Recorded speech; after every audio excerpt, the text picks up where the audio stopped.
Hey, do you want dessert? I'm going to grab something from the kitchen, I asked my wife of 13 years, Marie, removing my hand from her shoulder where she was leaning on me while we watched TV. No, I'm fine, honey. Well, maybe another glass of wine. The five-legged 600 beauty giggled, waving her glass at me from the sofa when I stood up. I took her glass and winked at her as I headed towards the kitchen, happy knowing that I was likely to get lucky tonight. Not that there was much doubt about it, since I had just returned 5 hours ago from a 3-week business trip, the longest trip I had taken in our 13 years of marriage.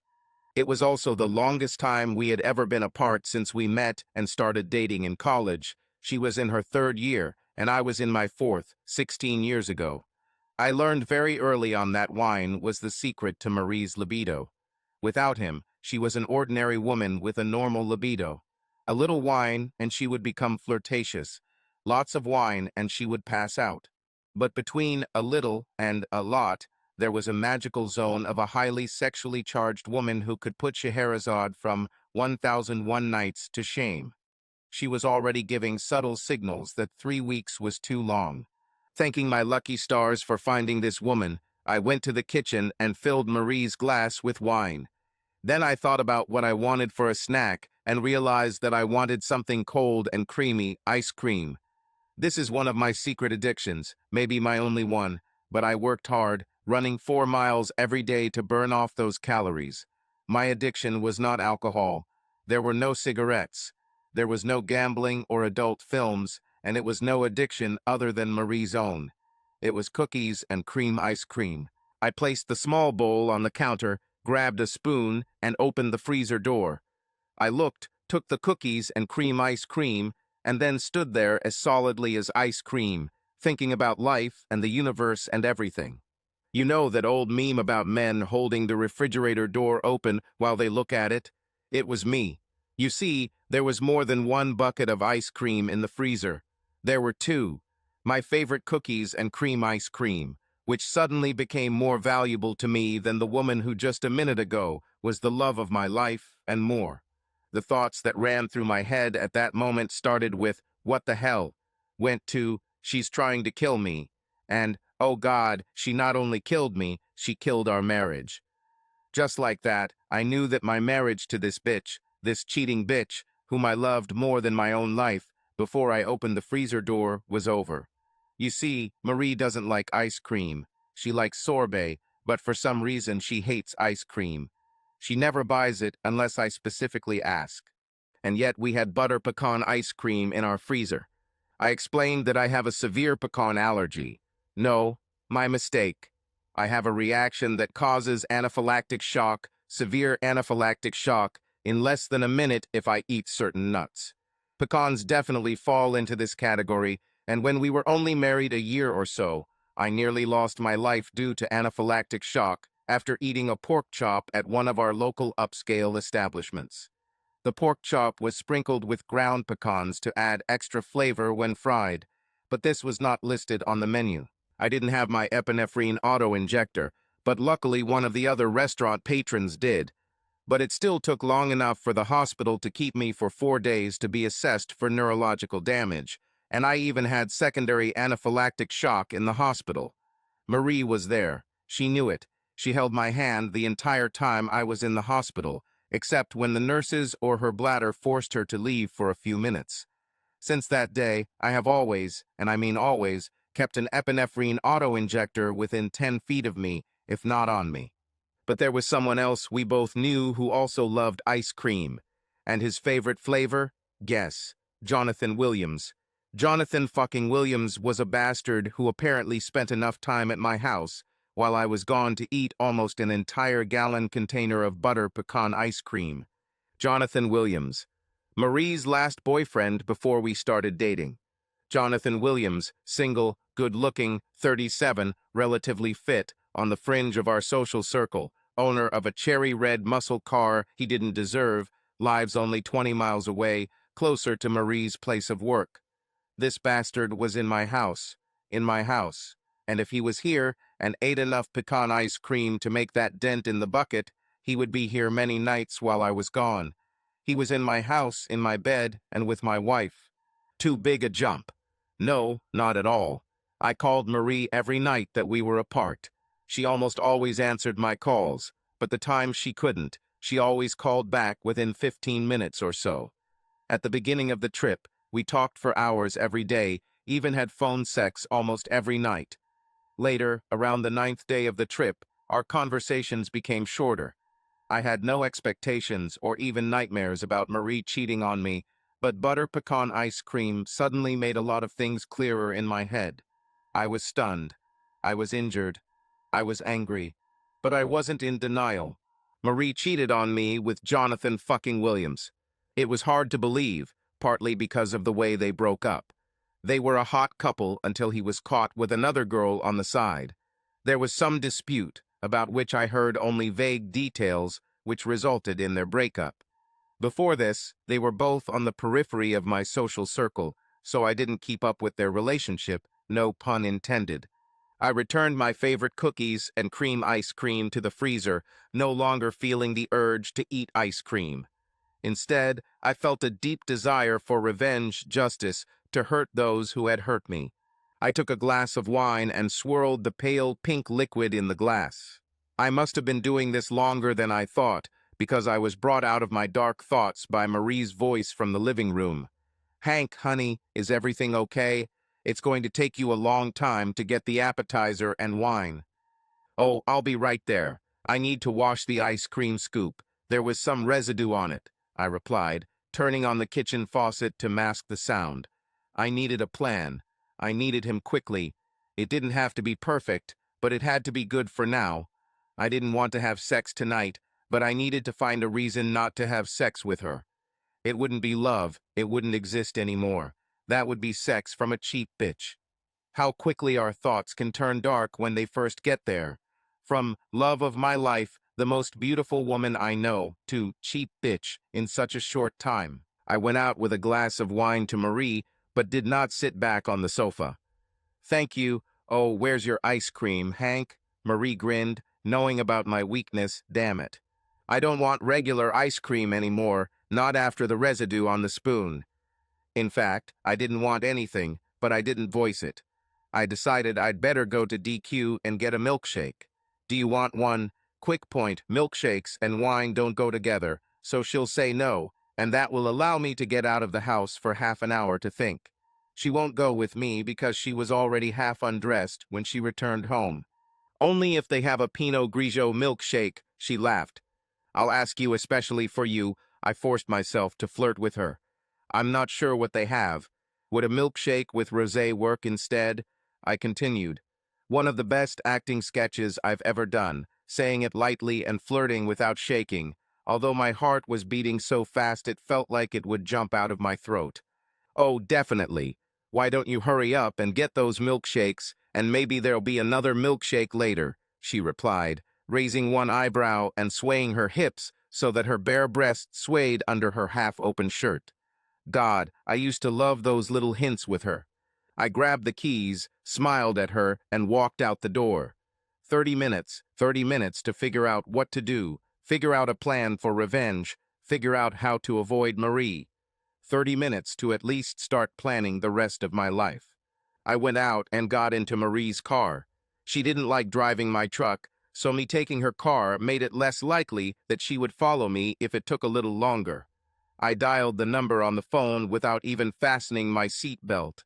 "Hank, how are you? Are you back from your trip?" My brother, Bobby, greeted me when he picked up the phone. "Yes, Bobby. Bobby, are you alone? Is Sue with you?" "Yeah, Hank, what's going on? Why do you sound like that, and why are you asking about Sue?" His voice suddenly became much more restrained, and the volume decreased. "Bobby, if you love me, just tell Sue I called to say hello, and that you're going to DQ for something. Please, I need you to meet me there, right now. This is one of those cases where you need help hiding the bodies. Bobby, my older brother by 18 months, and I have always been close, and always joked that if something happened, we would even help each other hide the bodies. Bobby was still my best friend, and I was his." Bobby didn't hesitate for a second. Suddenly, he became much less cautious, much more loud. Sure, I'll help you with the truck tomorrow. No problem. We'll see you early in the morning. If we have time, shall we go fishing? God, Bobby was the fastest man alive in terms of thinking on his feet. That was the main reason why I called my older brother. His comment would certainly have calmed Sue if she had been tense at hearing him react to my voice and given us a reason to meet tomorrow for a long talk. Great. DQ on Michigan now, okay? Okay, brother. See you then at 7 a.m. tomorrow. Bye. I knew this was his way of telling me that he would be at DQ in a few minutes. He lived closer than me, so perhaps he would even get there before me, although I doubted it. I was driving fast, wanted to make the most of his time with Bobby when he got there, but also tried not to make the trip too long for Marie. He arrived less than 2 minutes after me, so we got out of our cars and walked up to the ordering window together. Nothing was said between us. He saw that I was shaking, but hide the bodies can be interpreted literally. He wasn't going to ask until we were further away from everyone else there. After taking our treats, we walked to the farthest table, sat down, and I said the words that finally allowed the reality of what was happening to spill out. I'm pretty sure Marie is either cheating on me or has cheated on me many times during my trip. Jonathan fucking Williams. I think Bobby was ready for almost anything except that. Well, maybe there was one thing he was less prepared for, and that was the fact that Sue could cheat. But the thought that Marie was cheating on me was a step lower for him. What? Are you sure? How? When? He started asking questions one after another. I came home, and there was butter pecan ice cream in the freezer, an almost empty gallon bucket. So if she doesn't cheat, she wants to be a widow. Bobby stared at me, mouth open, for 10 seconds before he said, "Damn." One word, but Bobby understood my logic within seconds. By the way, where is the auto-injector? Here it is, I replied, pulling the auto-injector out of my pocket. How long has this been going on? Who knows, but this is the first time I've realized that they seem to have made a home here while I was away. At this time, I need an excuse, a good one, not to touch her tonight. I know that I can't, that it will confuse her and make her understand that something is wrong. I need to not warn her to understand what's going on. Will you help? Yes, let me think. I saw the gears turning in his head. Suddenly, he smiled. Okay, how about using near death as an excuse to avoid it for a few days? Eh? I don't understand. Pecan ice cream is the answer. I ordered something that will cause anaphylaxis. I already told Sue that you went to DQ, then I said that I wanted to. We stopped, enjoyed our delicacy, and you started to go into shock. I use the auto-injector, then I take you to the hospital and call the girls there. With your medical history, the hospital will keep you overnight. This will free you from tonight, and tomorrow you can use it as an excuse to not touch her, maybe until Sunday. On Monday, you're at work, and we can really get going.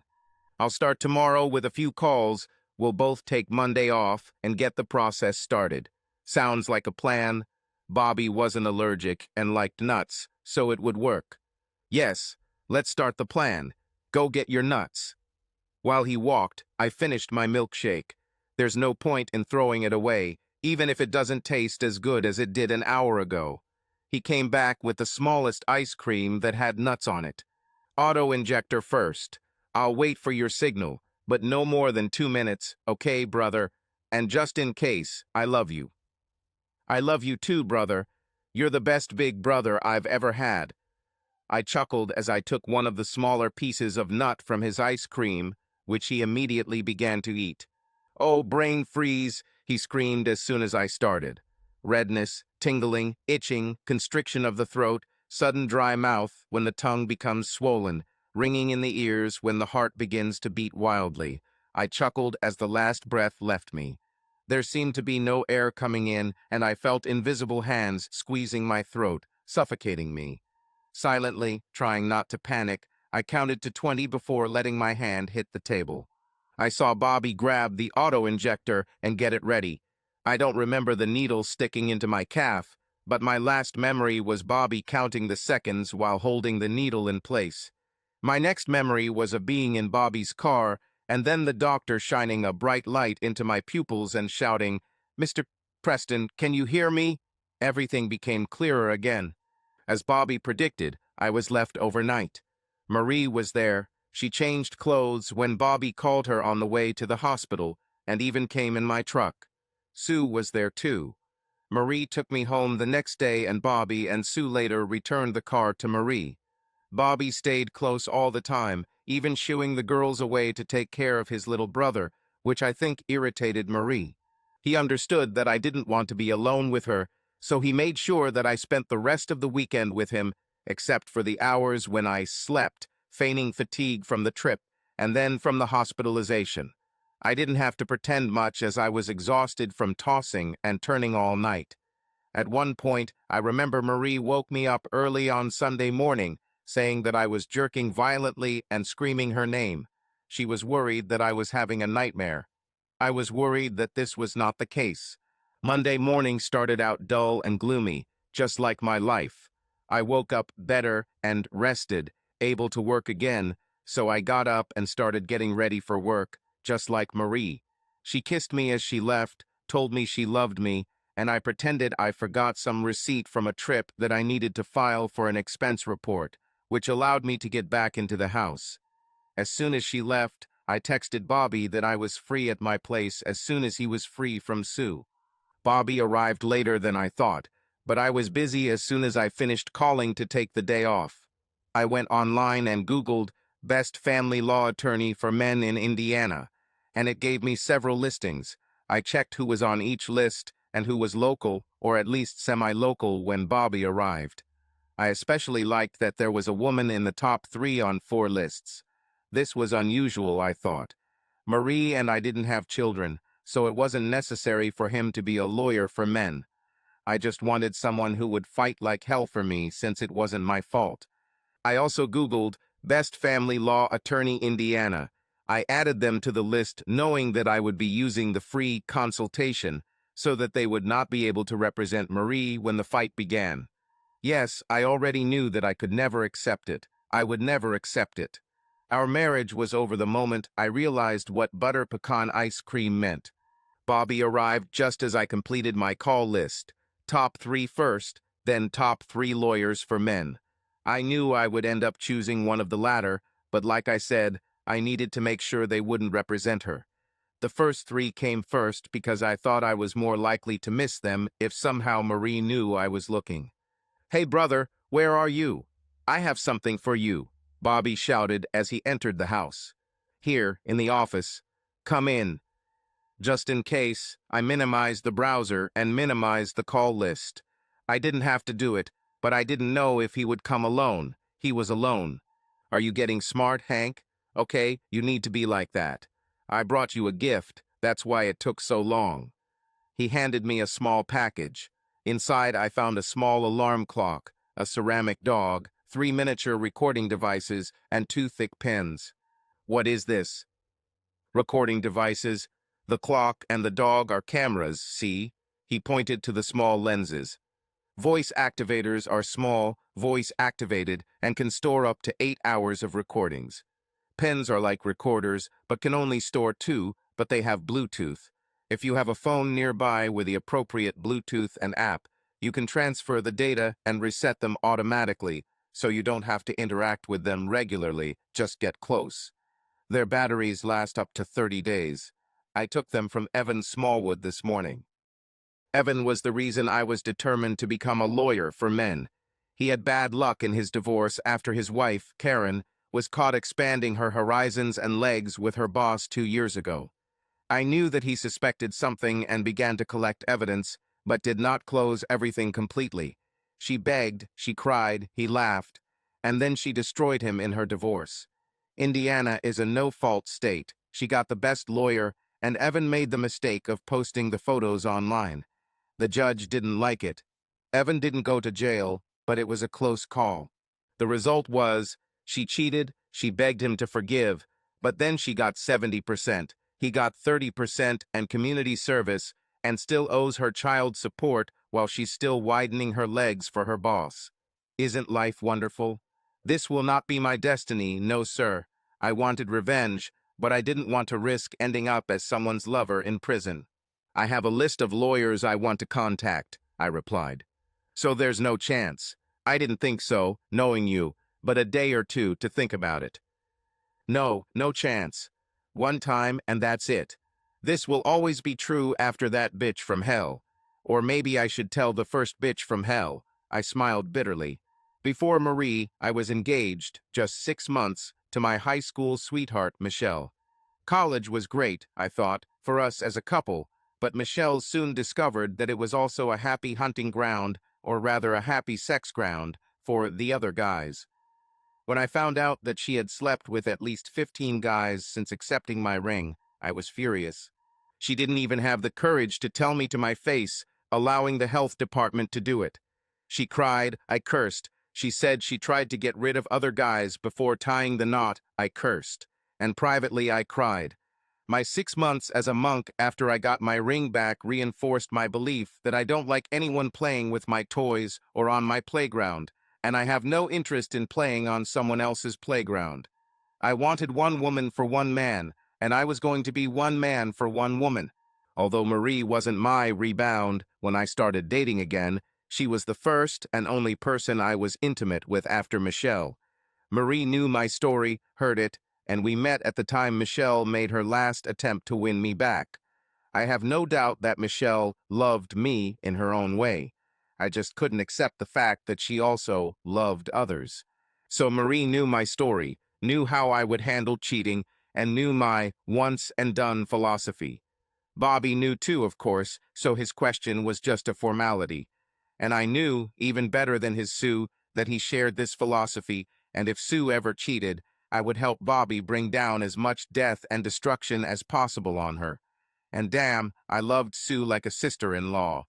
I knew she was perfect for Bobby within days of meeting her, and I was the one who got them their first date 5 months later.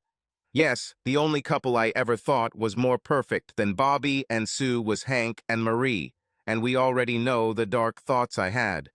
All right, brother. If she cheats, and I admit it looks suspicious, we tie her naked to a post, pour honey over her, wait 12 hours, set the on fire, and try to put out the fire by peeing on her. Sounds good? Damn, Evan can probably help us with the alibi. He made me chuckle at that. We don't have to go to extremes. I don't want to go to jail. Now, regarding the bastard, we might want to go to extremes, but I don't know how we'll do it. We'll figure it out as we go, brother. And then Bobby grinned. Always been a master of rhyme. I have the skills to shake. The mood was lifted. Bobby always knew how to make me laugh.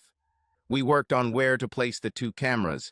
I didn't think we'd film anything until at least my next trip, but it was still hard to figure out. Ultimately, I decided to place the alarm clock next to the TV in the bedroom. We didn't use it often, but it wouldn't look too weird if it was there. The ceramic dog was more complex. It didn't really fit in with the various knickknacks around the house, so it took a while. I finally gave up and placed it on top of the closet, which had a good view of the front door, but wasn't immediately visible. It made me wonder how Evan used her. The best thing to do is to put a pen in her car and in her bag. You can also put a recording device under the seat of her car, one in the kitchen and one in the spare room. The dog will pick up sounds from the living room, so you have all the obvious spots covered. What do you think, Hank? Why are there 2 in the car? The pen will simply be in the pen compartment when you need to write something down. She will be a backup. The voice activator will pick up conversations if she speaks on speakerphone. You can put a pen in her bag, right? Maybe. But basically, I'll need to place 3 of them. Let's call the lawyers. Hank and I spent the next hour and a half making appointments for the coming days with each lawyer on my list. Fortunately, we could hold one of them on the same day at 13th. The lawyer's office was close to Marie's office, so I thought I could sneak into her work parking lot and set up recording devices during my lunch break. I arrived at the parking lot at noon, and this may have been the first bad luck of operation, no trust but verify. One of Marie's coworkers saw me pull into the parking lot as she was leaving for lunch and waved to me. With luck, she'll just assume I'm picking Marie up for lunch and forget I came. I found out about this much later when she mentioned it to Marie 2 days later. Finding Marie's car, I tossed the pen into the pen compartment on the dashboard, then reached under the seat to install the recording device. I must have caught my hand on one of the seat spring mechanisms or something, because I felt the metal pierce the skin. Aw, damn. Then he closed and locked the door and headed to the meeting. I met the lawyer at 1:15. Why do doctors and lawyers always make people wait? I told him everything except that there would be several lawyers that I would meet with. He basically rolled his eyes at the ice cream evidence and didn't take my words seriously. He was ready, of course, for me to post bail if I wanted, but he said that no judge would buy it. I went to the new bank to do a few preliminary things, such as opening another account, and then headed somewhere to wait until it was the right time to return home. That night, I had to cope with sexual responsibilities. It's been too long since the last time. What I failed to do was put the second pen in her bag, but ultimately I decided it didn't matter. She worked in an office, it would pick up people's conversations, and I wouldn't be able to process enough to catch anything important. Life went on as usual for the rest of the week. I was able to check the cameras daily and the kitchen recorder and the recorder in the spare room. There was nothing on the device in the spare room, and the kitchen one only recorded idle conversations between Marie and me. I got close enough to Marie's car to connect my phone to the handle in the car, but the conversation, when I listened to it, only contained the conversation between us on Wednesday and nothing more. The conversation went like this: the sound of a door closing, the sound of a door opening, the sound of someone getting into a car, then the door closing, the car starting, some road noise. BRRR, BRRR, BRRR, BR. My voice: "Hey baby, where are you now? I just got off work. What happened? I want to learn Chinese. Will you stop and take it if I order in advance?" "Certainly. Kung Pao chicken and maybe a side of fried shrimp bread." "Okay, I'm buying, you're flying. I'll see you when you get home, Marie." "Okay, honey, love you, bye." There were only the sounds of doors opening and closing and the occasional snippet of road noise, but that was all. On Friday, I was finally able to organize a ride in Marie's car to DQ where I met Bobby. We grabbed the recording device from under the seat and pressed play. The under-seat voice activator was a little different. My voice: "Aw, damn." I immediately knew something was wrong. I didn't hear myself on the handle when I caught my hand. The next sounds were the rustle of a door closing, a door opening, the sound of someone getting into a car, then a door closing. Road noise: stopping the car, opening the door, closing the door, starting the car. Road noise, and then the conversation that ended everything. BRRR, BRRR, BRRR, BR. Voice of Jonathan Williams: "Hello. Hi, handsome. I just warmed up thinking about you." The treacherous skin purred coquettishly. "Oh, really? God, you were so good last week. I wish Hank wouldn't come back for another 3 weeks. I can't wait to come home to your little love nest." God, this made me sick, and looking at Bobby, I saw that he, too, was barely holding back vomiting, hearing this exchange of dirty metaphors and jokes between them. He grabbed my hand as I began to shake with rage. "So, when is this brainless idiot going on business again? Listen, you won't insult Hank. Not if you want to continue access to my treasure." Okay. Just when will we see each other again?" "I don't know right now. It all depends on Hank's schedule. And right now, he doesn't have anything on the schedule. Not more than once every 2 months, but he had just returned from a 3-week trip. I don't think he'll be sent out again anytime soon." 2 months? There is no way I can do without you for so long. Come on, baby, you have to help me. You have 2 hands, you don't need one of mine. We'll have to wait. Marie reproached him. "Oh, baby, Marie, don't be like that. You know I can't resist you, and you can't resist me. I have stood up to you very well for the last 15 years. Just because I let you get some doesn't mean I can't shut down again if you get too pushy. Yes, I enjoyed our little adventure at home, but I got along just fine without it all these years. I can do it again. And there it was. She admitted it, but it also became apparent that this was truly the first time they had gotten together. That didn't mean there hadn't been something shorter before, but one could assume that this was her first time out of wedlock entirely, at least with this bastard.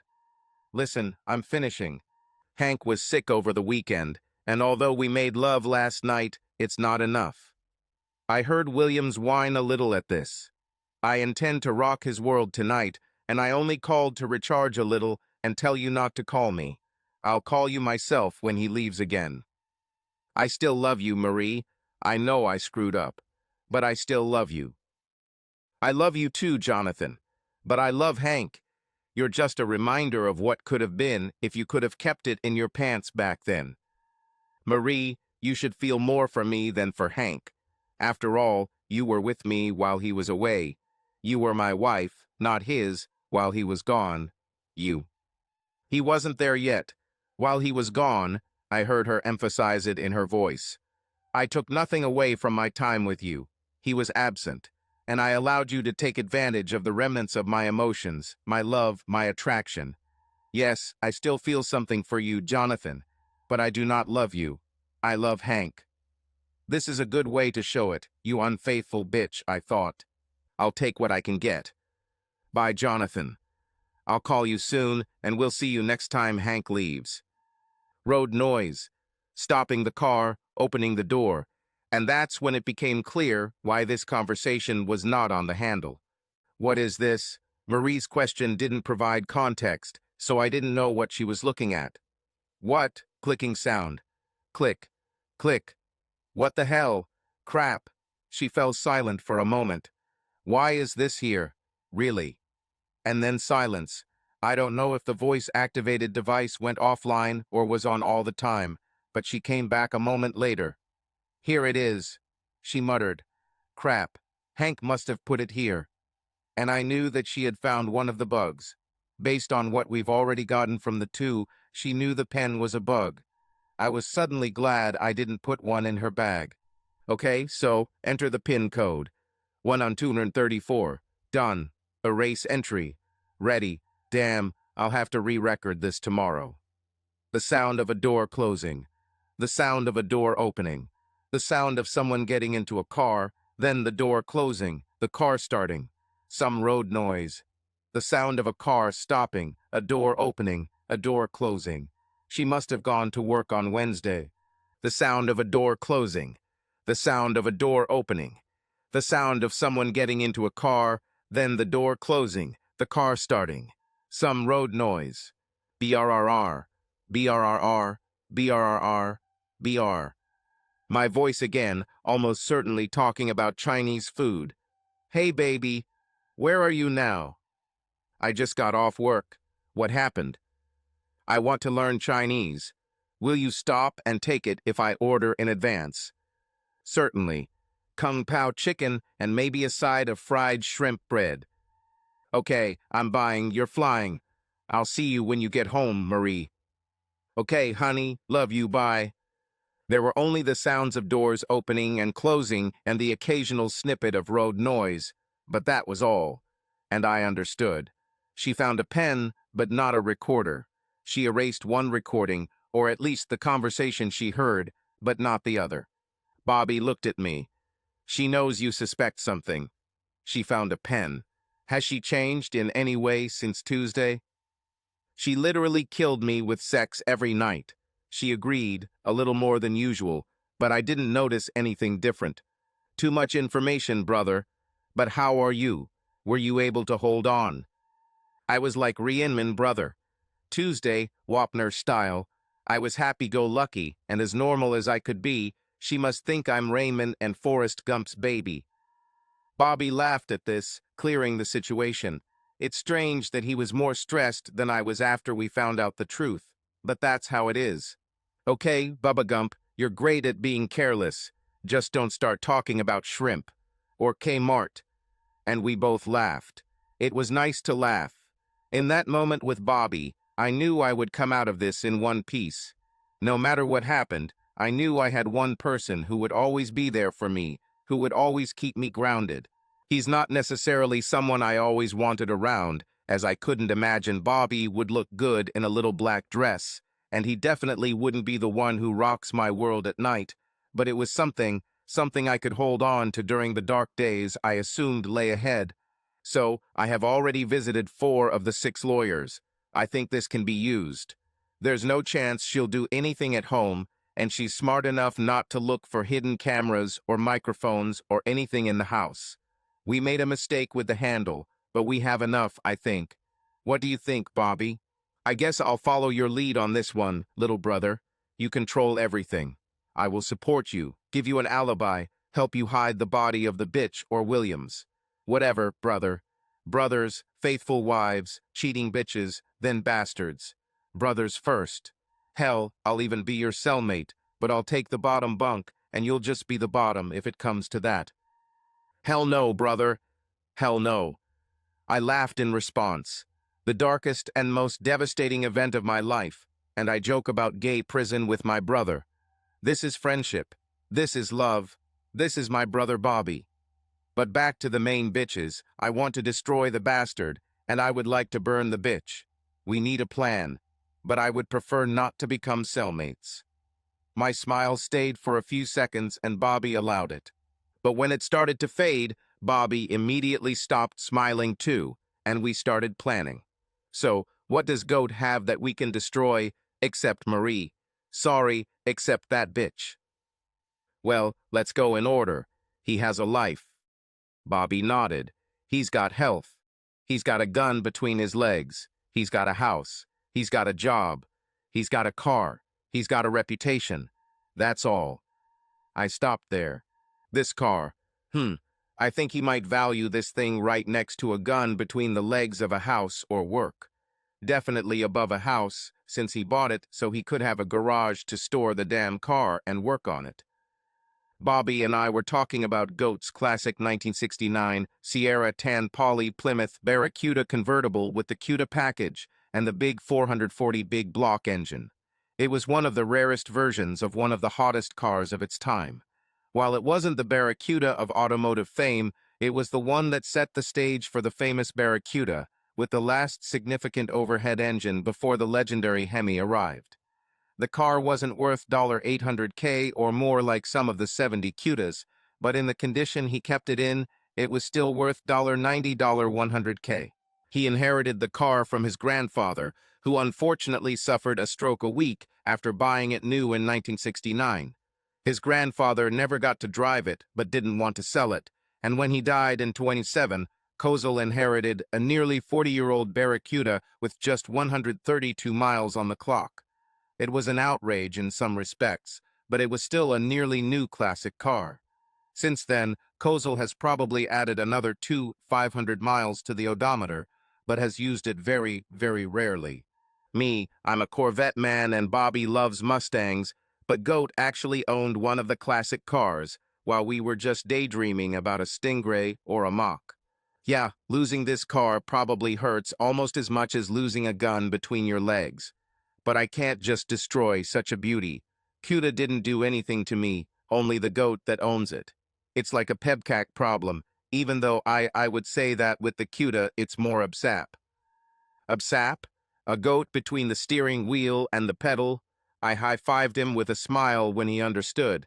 So, we don't damage the car, but we deprive him of it. How do we do that? Steal? Send to some deserving millionaire? I like the way you think.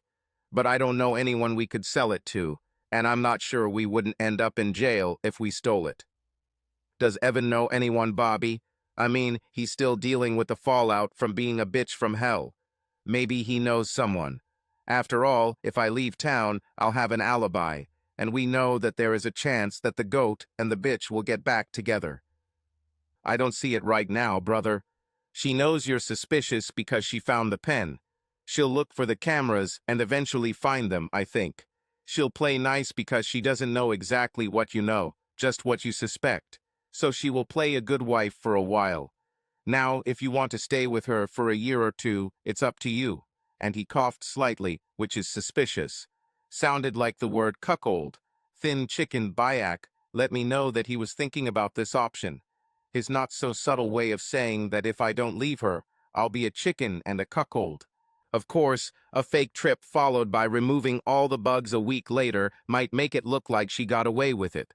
The trip would be for you to try to get her to get a bug, and removing it a week after the trip would mean you didn't find anything and decided that your suspicions were wrong, and you don't want her to find bugs and start something because of a wrong suspicion.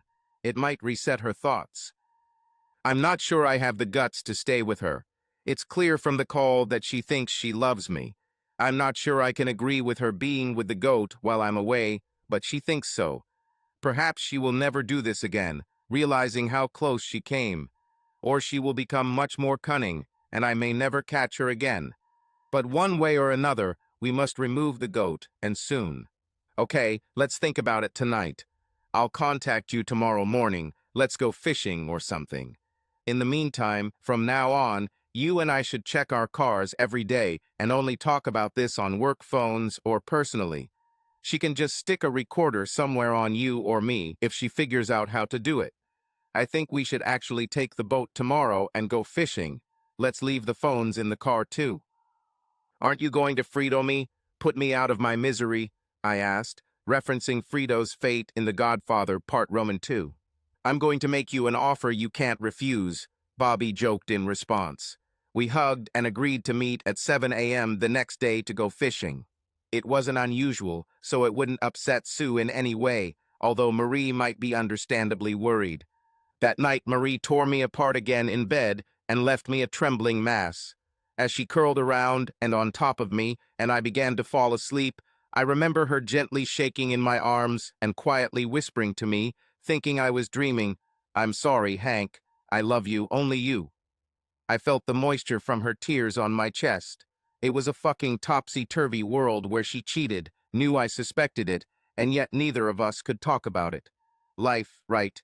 My dreams that night were the most pleasant since I returned from my trip. I distinctly remember driving Goat's car at high speed down a long road.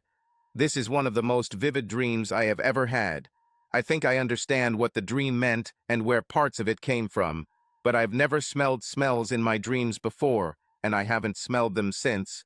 But the smell of Marie's shampoo always stood out in this dream. When I felt the vibration from my smartwatch waking me up at 6 a.m., Marie wasn't in bed, but I could smell the bacon cooking. Although Marie often cooked in the mornings, she rarely cooked on the days when I was going fishing. She usually stayed in bed and slept until I left. I've even returned from short fishing trips to find her asleep in bed at 11 or so when the weather changed, and we cut the trip short. Dressed for fishing, I walked into the kitchen to see Marie finishing up a bacon, egg, and cheese sandwich and a thermos of hot coffee. The beer cooler was already sitting by the garage door, and it was obvious by looking at the recycled cardboard that she had put an entire case of Bud in the cooler, probably along with a couple of sandwiches and other snacks. She tried to be the perfect wife, and yet she knew that I either knew or suspected the elephant in the room. I spent a few minutes with her, time that I would normally spend packing beer, making sandwiches, and standing in line at McDonald's for breakfast and coffee before meeting Bobby to talk to her. She was affectionate, sweet, and yet much more shy than I was used to seeing from the woman I had been with for so long. I saw the fear in her eyes for the first time, really, and could almost hear the desperation in her voice as she rushed towards me to kiss me and kept repeating, "I love you, Hank," between each kiss. For my part, I would return the kisses, although less desperately, and simply say, "I love you too." It wasn't a lie. I hated her. I used to love her. I hate what she did. I love how she is with me. I hate that she turned me into what I became. I love how she made me feel all these years that we were together. It's a two-faced dichotomy, sort of like a Dr. Jekyll and Mr. Hyde story. I left and met Bobby at the spot on the Big Blue River where we used to park his boat. He had just finished launching his boat and was parking when I pulled up. Seeing where it was, I parked, threw my cell phone on the seat of the truck, grabbed a cooler and coffee, and walked to the boat. Fishing rods and tackle were already on board. Bobby joined me a moment later, and I gestured as if I was holding a phone and then looked at him. blushing, he turned around and walked back to his truck, returning a moment later. It was your idea to leave the phone. Are you getting old man? I gently helped him when he climbed into the boat. He looked at me with a sour expression for a moment, reached over to the cooler and grabbed the bud. Opening the can and taking a sip, he drank half the can. Too little alcohol in my blood to function on the water this early. But hey, it's like 5 o'clock. He answered, yeah, maybe in India or somewhere else. Don't you think it's a little early or late for beer? I teased, starting the engine and driving away from the shore. I thought I was the one who was drinking around the clock. I'm just getting an advantage. Gotta keep you from becoming a drunk. Didn't you get a 10-hour sobriety badge? He teased back. Yeah, but I think you have a 10-second sobriety badge. Clean and sober aren't words that will describe us by the middle of the day. Here's to you. I raised my coffee mug. Bobby grinned and finished the can. Of course, if you keep this up, we'll need a bigger boat, I joked, quoting Jaws, but for your empty cans, and we'll need more beer. Don't be afraid, more beer is here, he answered, opening the cooler. I didn't plan for us to catch many fish today. I didn't even bring bait. I chuckled at this. We trolled the river upstream to the bend at Mill Pond. Although Mill Pond was a popular fishing spot, the bend increased the current south of the pond, making fish less abundant in the area. I, for one, would like you to take some bait, preferably a goat. While life may spoil me, a good base would still be a great way to take my mind off things. And I'm sure Marie will even have it ready for me. It was strange. I realized that this was the first time I had called her Marie in front of Bobby in a long time. I knew I had to avoid calling her a bitch, a sellout, a prostitute, a cheating bitch to her face, or in front of anyone other than Bobby and maybe Evan. But I poured out my anger, my rage, my pain in front of Bobby, calling her that. I briefly wondered if my dream had anything to do with not talking bad about her before Bobby interrupted my reverie. So I've been thinking, I think I know how we can do this. Do what? Remove his weapon and all accompanying appendages from one Jonathan Williams? Well, sort of. But I was referring more to the car. It's possible to make him lose something, but it's up to him what he does too, which I can't guarantee. But the big auto theft CUDA. Yeah, I came up with that. I've been thinking about it half the night. Considering I haven't slept, it's still yesterday, so this, he pointed to his empty can of beer, isn't too early, it's just a very late Friday night. Oh, great master of the beer excuse, what is your idea? I grinned. We arranged for it to be stolen at a car show. No one will be surprised if someone on a trailer picks it up at the back of the car show.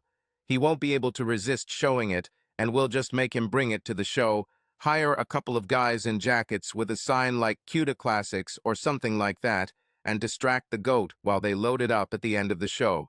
It's always chaos in places like this, but who would steal a classic car from a car dealership and do it openly? We'll leave it in storage at some rented warehouse rented in his name and left it there for 6 months. In the short term, he will file a theft report, get insurance, and the car will be in a storage room registered in his name a month or two after that. Once he gets the insurance, we'll report it anonymously, the police will find the car, and he'll end up in jail with Bubba for insurance fraud. Okay, let me think about that for a second. No, I see too many problems for such a complex scheme. Besides, just having his name in the warehouse won't be enough. See, that's the beauty of it. You can just arrange for the locker key to hang on his key holder at home, still with a mark. So, since I know you'll be taking it apart piece by piece, here's the thing. Maybe you don't know, because you didn't know Marie well then, that Evan's cousin Darla was the girl that Goat cheated on Marie with as a freshman, and she grew up in Oklahoma. You met Darla a couple of times over the years. That Goat was involved with Marie, at least according to Darla, when they started dating. She thought she was his girlfriend, so you can imagine her surprise when Marie hit her when she found out. According to Darla, Goat lied in front of her. Her and Marie saying that it was Darla who started it and pursued him. Darla had rarely dated anyone before, and Goat was her first, so she felt betrayed when he lied about her to Marie, and she got hit for it. She blames Marie a little, but she hates Williams. And Darla, damn, this whole family, they hold grudges. You were always a friend to Evan and kind to Darla the times you met her. You like her, hell, most people like her who haven't hurt her, but she holds grudges. Okay, so you, me, Evan, and Darla all want to bring the sky down on the goat. But what does that have to do with a car? That's what I'm trying to tell you. Darla owns a couple of warehouses, or at least her husband does. Darla even manages one of them, and Darla knows where we can find a couple of guys to pick up the car. There are cameras in the warehouses, so when the police start investigating, they'll take the camera footage and see us, or someone else, loading the car. They won't see the goat. Here's the thing. Guess which warehouse is closest to the Williams house. It's not the one Darla runs, but it's the one she and her husband own. She can arrange for the cameras to be off for one weekend. It will take a few days to diagnose the faulty cable, but the next day we rent the camera, so the camera will be unplugged when we do it. It won't be there when we do it, so there is no connection between the camera fault, it and us. Okay, that solves the camera rental issue. We can hide the rest too, I guess, like the license plates on the truck carrying the car. Make sure no one is looking at the camera when they unload the car into the camera. It makes sense. Someone might even dress like the goat was dressed earlier in the day if we can figure out what he was wearing so it's more obvious. Hell, we might even have pictures of him at the show with the car so the police can see what he was wearing. I started to warm up to the idea. Now you're thinking correctly. The main points are to distract him long enough to steal the car, and how long to wait before making an anonymous call, or some other way for the car to be found if the police don't find the car themselves. Bobby seemed to have thought of most of the questions, but I saw one that stood out. There's still a question about the key. How do we get the key to his house? Okay, I'm still not sure how to do this. I think we should just put it on his keychain right before we tell the police, but I don't know how to do that yet. You'll have to figure out a few steps on your own. Stealing underwear, ? Profit, is that what you say? I'm not a dwarf stealing underwear, Bobby. I replied, referring to an old episode of South Park. Hey, there's only 3 question marks that I still see, and one little problem that only you can solve. The key situation, the distraction, and our alibis, and then the problem. What is the problem? Can you stay cool long enough to pull this off? You won't be able to do anything about Marie until he's in jail, and you really won't be able to do anything that might bring the police to your attention once his car is gone. If you're in the middle of a divorce because of him, you'll be the prime suspect. The police aren't interested in whether Marie is cheating, but they are interested in the stolen car. And as Darla's case showed, Goat will throw Marie under the bus if he thinks you're the one. Stole a car. You know, this could be ideal. Make him throw her under the bus. I could use this to push for a divorce if he goes on record saying he thought I was involved because he slept with her and I wanted revenge. That could work very well. Bobby cracked the biggest, most devious smile I've ever seen on his face. Lead a horse to water, and eventually the horse will find it and drink it. Now you see where my ultimate plan is. Wait, have you already thought of that? You bastard, why didn't you just say that from the beginning? I blurted out. Because I needed you to see for yourself that there was a way. Once you did, you know you can pull it off with Marie. When the car disappears, we'll spread rumors to the goat that you did it, or we'll spread rumors that you are involved, so that it gets to him. He will point you out to the police and end up framing Marie in front of you and everyone else before the hammer hits. Give me Bud. Time to celebrate. I smiled back at him. It was a good morning for fishing and drinking. Bobby volunteered to be the liaison between the various members, keeping everything afloat for the next week. I chose a lawyer, and she prepared the documents but did not provide dates or file them. I saw Evan once, and he looked at me and smiled. We didn't say anything. He just smiled. I knew he was thinking about getting revenge on all those bastards who sleep with other men's wives, and it was encouraging in its own way. Meanwhile, Marie was still trying to pamper me, and the bugs were not recording anything new. I was constantly looking for something on myself or in the truck that could be used to eavesdrop on me. I think it made me paranoid. If Marie really loved me and didn't want to lose me, she would try not to give me any reason to think that she didn't trust me. That didn't mean she didn't try, but if I had to guess, I'd say she was waiting for me to get over my suspicions. The handle and seat recorder always matched, and I started counting how many times the machine was used. There were a few more than I expected, but all the conversations they recorded were innocent, and both sets of recordings started with me saying the last reset date, so I knew they weren't being tampered with. For my part, I couldn't act completely normal around her, but I didn't let my anger out. The interesting thing, it seems to me, was that the car dealership fell on our heads on its own. It turns out there is a local show in 2 weeks, smaller but still quite big, benefiting Peyton Manning Children's Hospital. The goat signed up to show his car, which was the perfect opportunity. I was deliberately kept out of most cases. My revenge will fail if, during police interrogation, I let slip and say something that would indicate that I know too much. But it also increased my anxiety. I didn't know that dots connect and lines intersect, or vice versa. I hope it's the other way around. All this happened while I still had to tolerate Marie and somehow maintain a semblance of normalcy around her. She could see right through it, I know, but since she didn't know that I knew and couldn't admit what she had done, she didn't know whether it was just dark thoughts and suspicions or concrete evidence. I decided one thing apart from Bobby, however.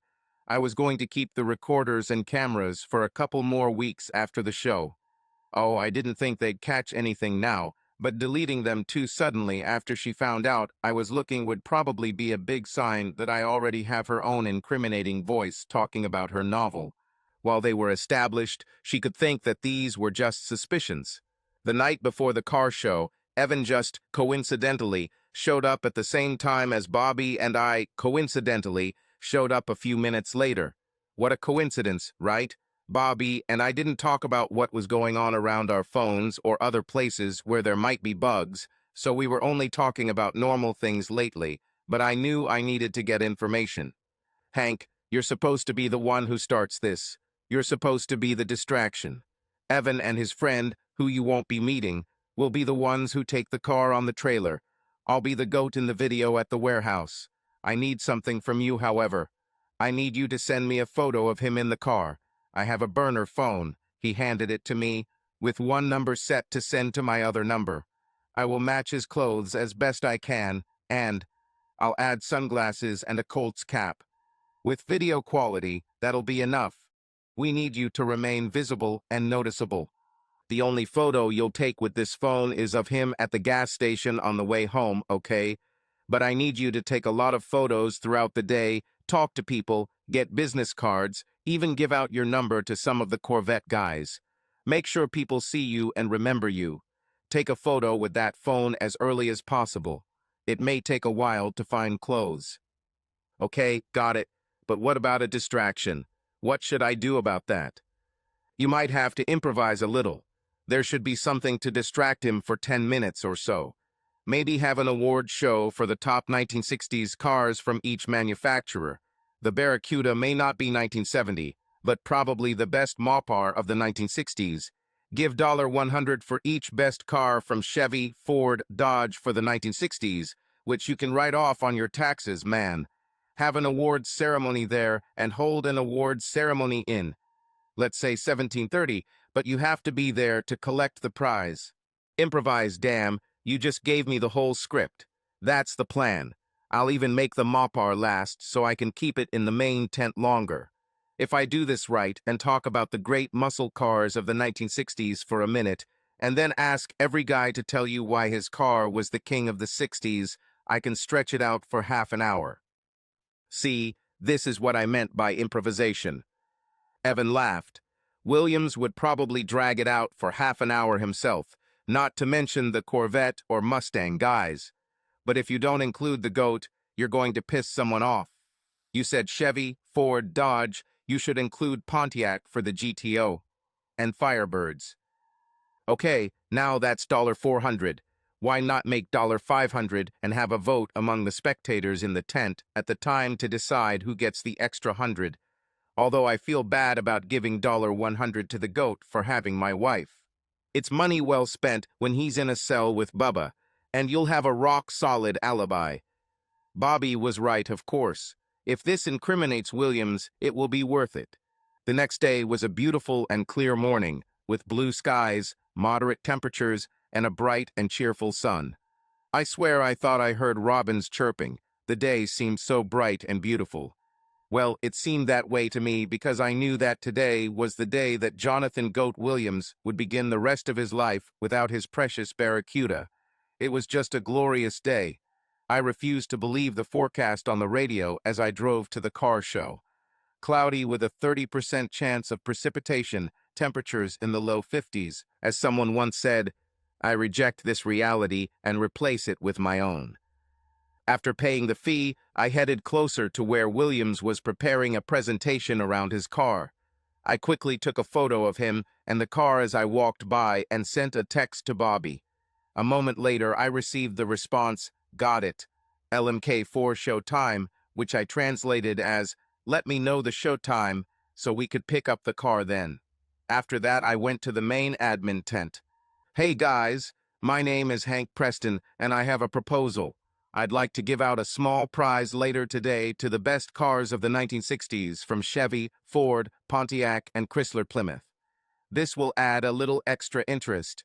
I'm willing to donate $100 for each winner and then vote on the best of the four for an additional $100, and all I ask is that you consider this as a charity, as it is something to increase the excitement level. I have the money right here to clean new bills," I said, holding out hundreds. "I think we can do this. What time do you want it to take place, and how will we judge it?" asked one of the leading volunteers. "Give people tickets, have them put them in a bucket or hat near their favorite.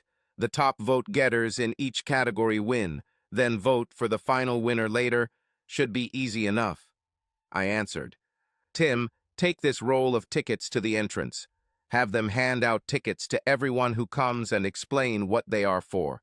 Maggie, why don't you go and tell each of the possible participants why they should hold on to these tickets?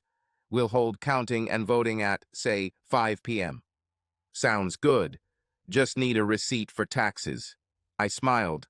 All according to plan. After I left the tent, I sent 5 p.m. to the preset number. Within a moment, I got the okay. Throw the phone away at the gas station on the way home. Since it was early, I walked through the cars and spent a long time admiring the metallic blue 963 split rear window Stingray and the yellow 454 powered 1967 Stingray convertible. I had a hard time deciding which one was more deserving. I took photos with my own cell phone, grabbed business cards, and pondered the "For Sale" sign on a silver fuel-injected 1965 Stingray. The last year fuel injection was available on a Corvette until 1982. This really tempted me. This really tempted me. There weren't many other Corvettes there, only 5 in the category, but still seeing some of the ones I've dreamed about since I was a kid was amazing. Among other Chevys, I was surprised by how good the 1962 Impala was. It would definitely have won without the 3 vets I mentioned, and would still be in contention regardless. I found a car for Bobby too, a green 1969 Mustang Mach 1 Fastback. It was even for sale, but when I saw the asking price, I decided not to tell Bobby about it. He would never have lived to drive it because Sue would have killed him for such a waste. Better to leave it alone and let someone else buy that pony. Hey, if I can't have a Fuelie, he can't have a Mach 1, okay. There were also a decent number of mid-60s Mustangs, even one 1964 12 convertible that was definitely interesting, but the Mach 1 was the star. Perhaps if there was a Shelby or a Eleanor, but there wasn't. Among the other Fords, only one Galaxy 500 really stood out. I didn't just wander around all day. I tried to be memorable, make new friends, and talk about my favorites in the 4 categories with other visitors. It was fun when I finally found both a blue 1967 Firebird and a red 1968 GTO among Pontiacs that were truly great. I whispered to the old man with goat that he should probably play some Beach Boys on his phone as background music. If he makes a small playlist, he might play their version of Little GTO as background music. He liked the idea. When I passed by later, I heard the end of the loop he made. I loved it and stayed long enough to hear the opening with Little Old Lady from Pasadena. It was especially funny when an elderly couple walked by when it started. She started laughing and asked if she could take the goat while she went to church. I mentioned to her that the Barracuda might be worth a look since it's a Mopar, closer to a Superstock Dodge. It was obvious that either the Firebird or the goat would win the Pontiac group. The Barracuda had little competition, which was a problem. I needed the goat to stay in the tent as long as possible. There was a 1968 Dodge Super B avocado green with a big 426 Hemi. It was the rarest example of the car at the show, without a doubt, and the pride of its owner. It only had one major flaw, at least as a show car. Some owner along the way removed the original radio and added a new one, along with a now ancient 8-track player that was not in the car. This damaged the dash, and the owner has yet to get the dash and carpet repaired. It also didn't have the original wheels, instead having 5-spoke wheels with spinner hubcaps that looked suspiciously like mid-60s Stingray wheels. They looked good, I suppose, but they distracted from the car. I mentioned this to several people and probably ruined a potential friendship when the owner heard me. I really liked Super B, but Barracuda should have won. I started getting nervous around 4 p.m. I knew that no crime had yet been committed, but in less than 2 hours I would be an accomplice before and after the fact of the great auto theft, even if I was not guilty myself. I remembered Bobby and how he said he would help me hide the bodies, and I remembered Evan and how upset he was about his wife cheating on him, and how much pain and anger Marie cheating on him brought me. I also knew that at the moment I could pretend nothing happened with Marie and just move forward, lying to myself and others, but if we were to get through this, I needed Williams to suspect me, regardless of my alibi. I needed him to get to the point where he would betray Marie to me and everyone else. And then the time came. I was nervous, but calmed down when I saw Jonathan Kozel enter the tent. The die is cast, and whatever happens, happens. I sent one last quick message, go, and that was it. Even when I had to become less calm, I felt a warm sense of relaxation. The Super B owner frowned when he saw me with the judges. I also saw the owners of 3 top-of-the-line vets, the 6412 Stang and Mach-I owners, the Impala owner, the Firebird and Goat owners, and I saw him. He saw me at that moment, perhaps realizing for the first time that I was funding a small reward. After a moment he grinned, and at that moment I wished for Super B to defeat him. I talked a bit, talking about how the 1960s was a great decade in automotive history and how American cars ruled the road. I then invited each of the holders who had a ticket to bring them to be counted, with a small line in front of each of the people the show organizers had chosen to count the tickets. I stretched it out a bit by asking each person, as they brought in their tickets, to say a few words about their car. There was a strange difference in the way they talked about their cars. Some guys started quoting chapter and verse about the car, the driver, who designed it, how many of them were made. Some talked not so much about the car in general, but about their specific car, why it was special. And a few people didn't talk so much about the car as they did about memories associated with the car. Many of them were cars of family or friends, not collected from strangers, but had personal meaning to the owner. I was impressed by the guy with the 1962 Impala who mentioned that his father asked his mother to get married in the car, and that they used it for their wedding, honeymoon, and picking up the kids from the hospital. His father drove it one last time to his mother's funeral and handed it over to him a week later. This brought tears to the eyes of some people in the crowd. Williams followed a minute later. He could talk about growing up seeing the car, unused, his grandfather's dream, while his grandfather languished after a stroke. He could tell you what made the car special in other ways, why it was unique, rare, or desirable. He could talk about restoration, but he didn't. He talked, and I quote, about how women seem to love that car. There's something about seeing it and hearing the song Barracuda by Fleetwood Mac and they just melt. There's nothing better for a bachelor than a hot car. It came out of the blue, and someone behind him shouted, "It's Hart, you idiot, not Fleetwood Mac, and it has nothing to do with the car." I think this got more laughter than his speech got applause. Marie cheated on me with this piece of crap. Seriously? When the voting ended, it was clear that people began to become interested in some of the cars. And then they gave me the results to announce. I didn't expect this, but it was fun to give each winner a small certificate printed by the show organizers, a small blue ribbon, and a crisp 100. The first car to be named was the Mach-I. They didn't give me the numbers, but it was clear that the Mach-I dominated the Ford field. I was surprised when the Impala beat two top-of-the-line 63 and 67 vets, but it was also obvious that the owner had been telling his story all day. I think it got a lot of votes from women and some men because the car looked so good and it had a beautiful story. The GTO won among Pontiacs, but it was clear that it was close. People in the tent were arguing who would win, and then it was Mopar's turn. Someone behind me shouted that there should be one award for the Dodge and one for the Plymouth. Since I crashed the Pontiac from the Chevy, he was clearly biased as he wore a t-shirt that said, "It's a Hemi." I deflected and simply responded that I didn't have endless money and I had to draw the line somewhere. It was already about 5:30 p.m., so I knew I didn't need to keep Williams in the tent and away from the CUDA any longer.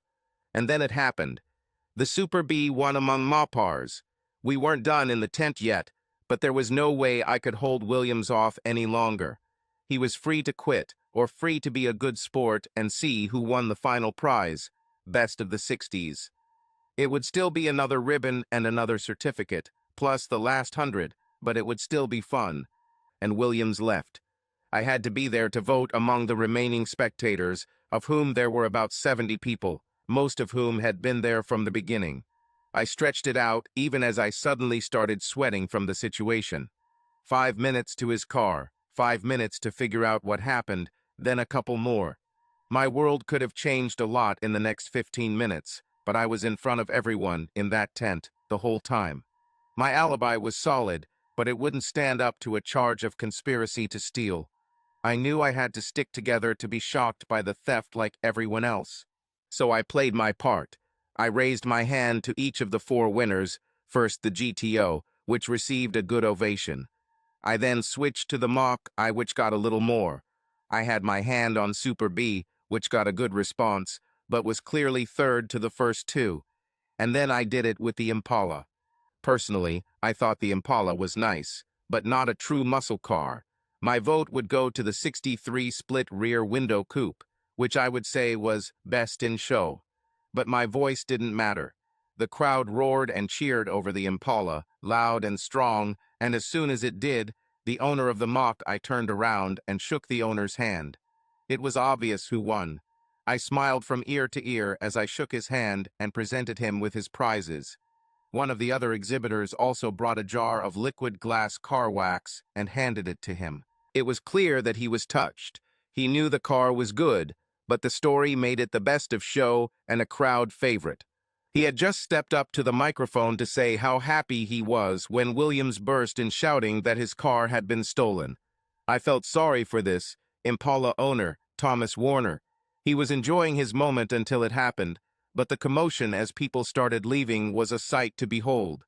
It wasn't until he was leaving that he turned to me and said, "Hank, he's really an asshole, isn't he?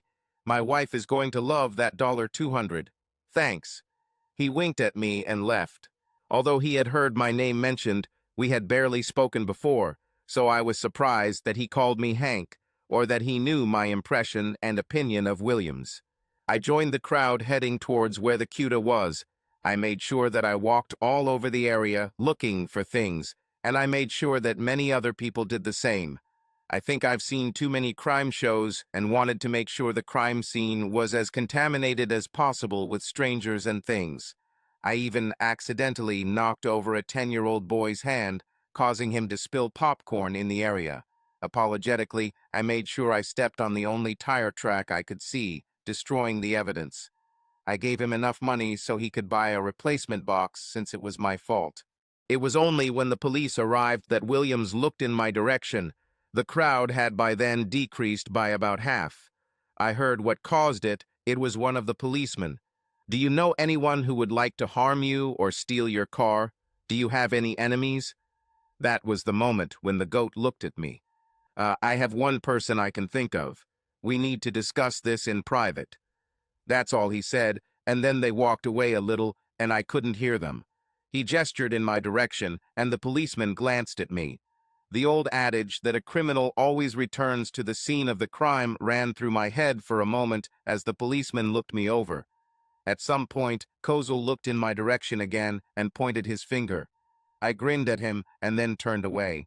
After half an hour or so I left, stopping only to use a chamois pad to wipe down the phone to erase all the data after deleting it. I threw it out the window into a grassy area next to the road, a few miles away, near a place where I knew teenagers hung out. Although it was possible that the police would obtain it, I doubted it, and the incriminating material was removed anyway. I threw it out there because it seemed less likely than throwing it away at a gas station where they might get security footage. I was nervous, but I didn't call or talk to Bobby or Evan that night. I had something planned with Bobby the next day, and I thought we could talk then. I told Marie to gauge her reaction about the theft. Hey, something weird happened at the show today. One of the cars got stolen. Oh, what car? And was it found? Marie asked, not really caring, except that it was something interesting that happened to me that I was telling. She was still tiptoeing around me, avoiding the elephant in the room. It was Jonathan Williams' Barracuda from 1969. He looked like a wild man when the police arrived, and I don't know why, but he kept looking at me. I wonder why. That was her only comment. So where are you taking me for dinner tonight? She quickly changed the topic. I feel like something primal today. I feel like a shark eating and destroying all the little annoying things around me. Okay, maybe not a shark, but red lobster, and you're eating a huge tray of shrimp. Got it. It was only when I went to wash myself that I realized she might have made a pun. I was a barracuda, and I had just absorbed the Williams Goat trophy. He was a shrimp. At least I hope that's what she meant and not something else. Red Lobster was good, and again, Marie wore me out that night.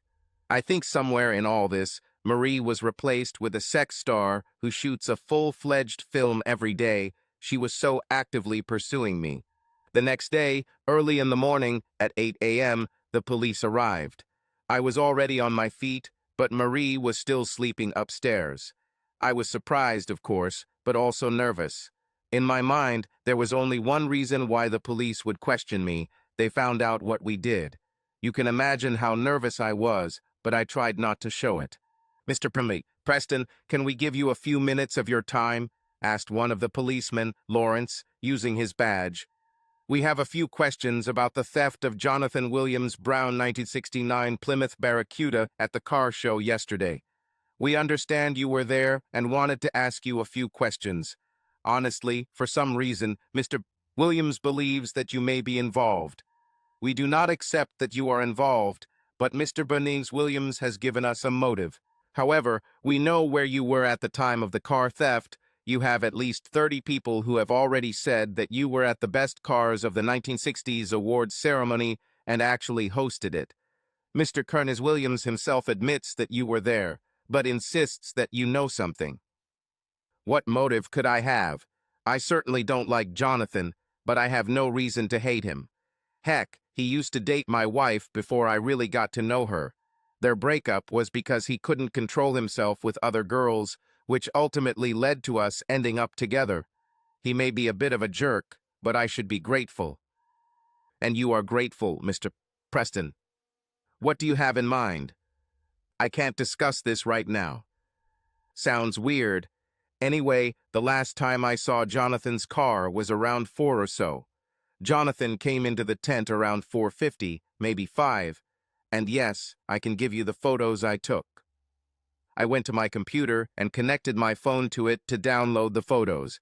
I then copied them onto a small, inexpensive flash drive and returned to the officers, who were quietly inspecting everything in the room. It's hard when the cops start crying for no apparent reason. Here are the photographs, Officer Lawrence. I'd like to have the flash drive back when you're done. I'm wondering why, other than the photos, you're here. Are you saying Jonathan thinks I did it? At that moment, I heard a slight sigh and looked up to see Marie. I knew I could make it so that the police presence in the room was the reason Marie sighed. Honey, this is Officers Lawrence and Hinton. They wanted the photos I took yesterday of the crowds and cars of the various contestants. About. Mrs. Preston, can I talk to you for a minute? Hinton intervened. Sure. What do you need? Alone? She looked confused and pale as she led him into the kitchen.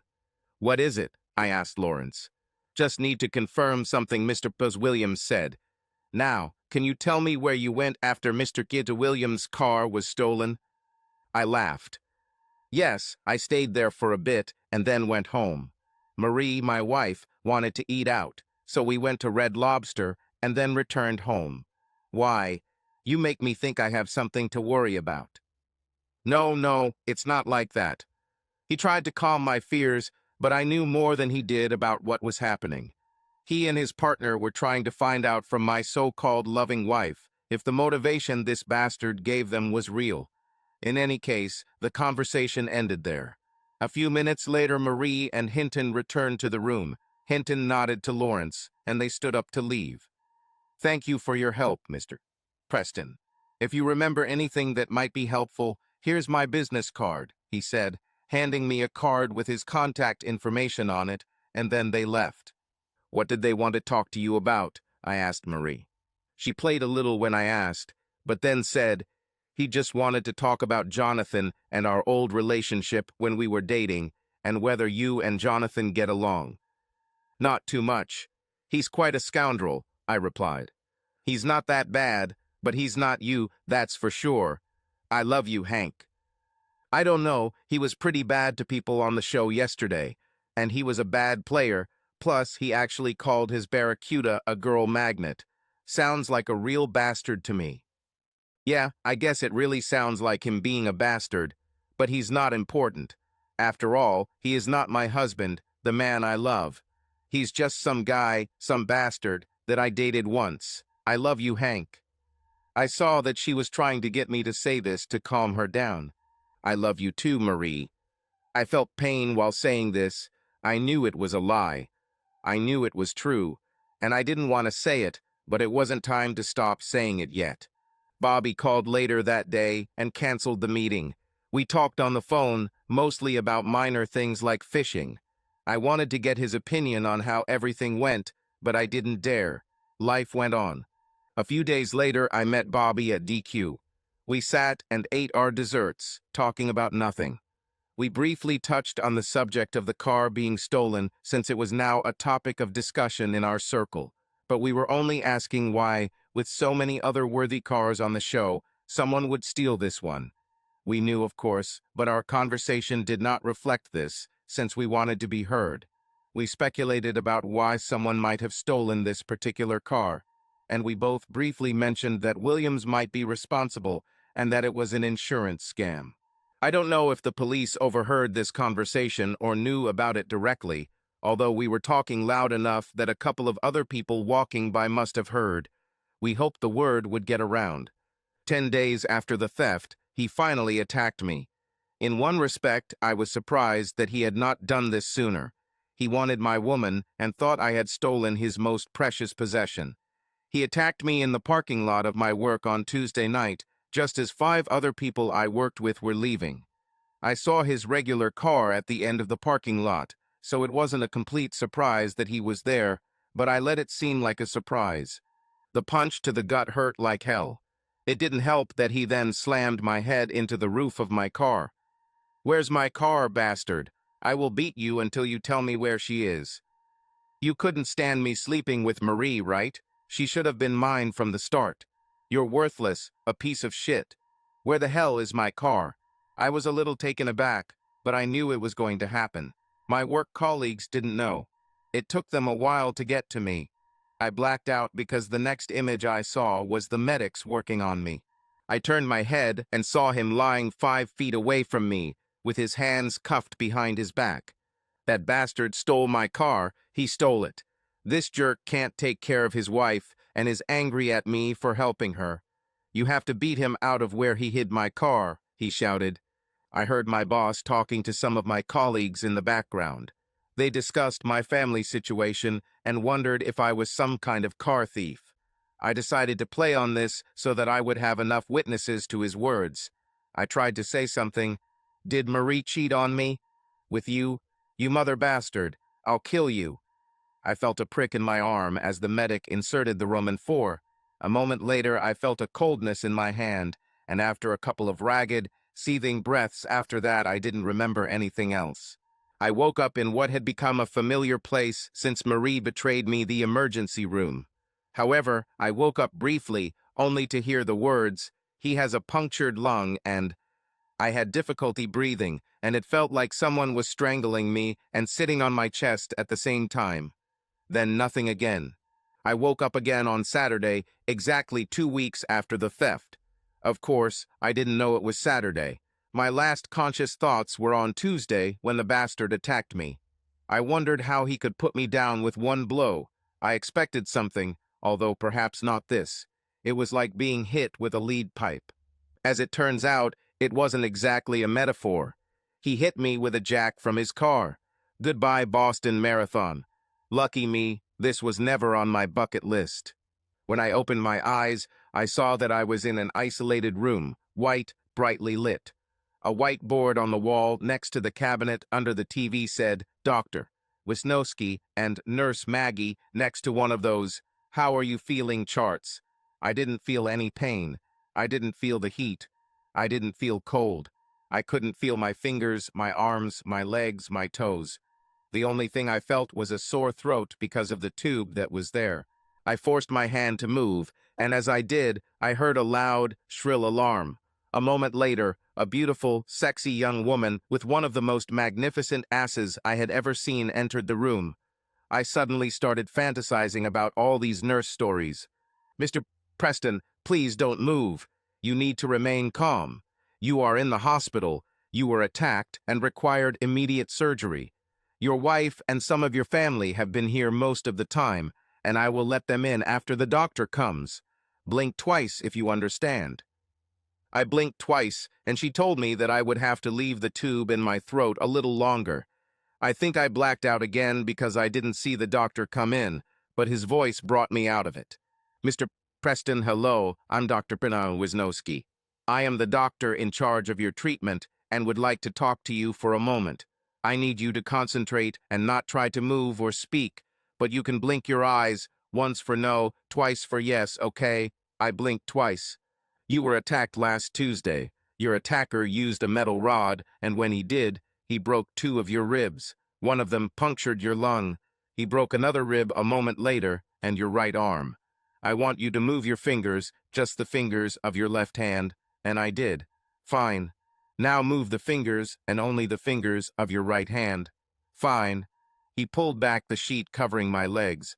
I want you to wiggle your toes, but gently on your left foot, then on your right. Fine. We were worried there might be spinal damage, but it doesn't appear to be there. You are a very lucky person. You should be out of here in 4 days or so and fully recovered in a month or so. I didn't feel lucky. After he looked at some numbers on the graph and then at the readings on the sound machines, he told the nurse that he wanted to increase the oxygen flow through the nasal cannula, or whatever the thing is called that they put on the ears and pass under the nose. He also told her that she could remove the endotracheal tube or something like that, and that I was only allowed liquids, strictly under supervision. Only ice for the first 2 hours, then broth and jelly. Oh, what a feast! Broth and jelly. After she took out the pipe, she placed a small cup of ice crumbs on a tray in front of me. But she didn't give them to me, and I quickly realized that I couldn't move my left arm because it was secured to the bed rail, and I couldn't move my right because it seemed to be in an inflatable cast and sling. Once the dryness and sore throat began to reach my brain, I decided that Maggie was a closet sadist. Luckily, Marie came in a few minutes later. She seemed ready to jump on me on the bed when a hand stopped her and pulled her back. She looked terrible. No makeup, exhausted, unkempt, in need of a shower, and in complete despair. I don't know where I had the strength to say this. Every word took away a part of my soul and vitality. You, and that has to be the longest you I've ever said. Changed. Her eyes began to water before I could continue. To me, she looked devastated that I said that. Every word required effort. Nim. She looked devastated. I'm sorry, she whispered, tears streaming down her face as she hurried out of the room. My next conscious memory was of hearing crying and then Bobby's deep voice. I heard soft words being spoken in the background, but at first I couldn't make out anything. Then I began to understand. Bobby spoke quietly. You have to leave now before he wakes up again. More crying. But I love him. It was a mistake, a terrible mistake. I could not understand whose voice it was. It was too distorted by sobs to understand anything more than words, and even then with difficulty. You can talk to him later, Marie, but you need to go away, rest, clean up, and get ready. He remembers what William said. He knows, Marie, and your presence now can only make things worse. I'll call you if he asks you. I let myself fall back into darkness as I heard another voice say something. When I woke up again, I croaked, ice. I'm not sure how anyone understood me, but a moment later I felt a spoonful of wonderfully cold ice against my lips. I sucked on the ice and let it moisten and soothe my dry and sore throat. A moment later another spoonful followed, and I opened my eyes to see my brother's worried face. Welcome back to the world of the living. You gave us quite a scare, little brother. Mike tried to smile weakly. Bobby leaned over. The keys are there. It'll all come out soon, Hank. The bastard who did this to you will pay, and pay in full. And then I'll send his cellmate cigarettes with a note saying, make him your bitch. Every month he's in prison. He is currently being held in prison, but it looks like he will get 7 years for assault alone. Insurance fraud would be the icing on the cake. 2. Graves. Bobby, I croaked slowly. Bobby understood what I was asking. The old saying about revenge and digging 2 graves. This and your divorce from Marie will be the only graves for you, Hank. But I'm going to make sure he goes through hell for what he did to you in the parking lot. I was able to get more ice, a small sip of water, and even some cold broth. Of course, Bobby ate the jelly. When I could speak well enough, we finally talked about something important. How is she holding up, Bobby? She's devastated, of course. After all, it's all her fault, right? For all her faults, I think she really loves you. Don't know why, though. I saw you naked, and it's definitely not because of this, he joked. It hurt when I laughed with him at his joke.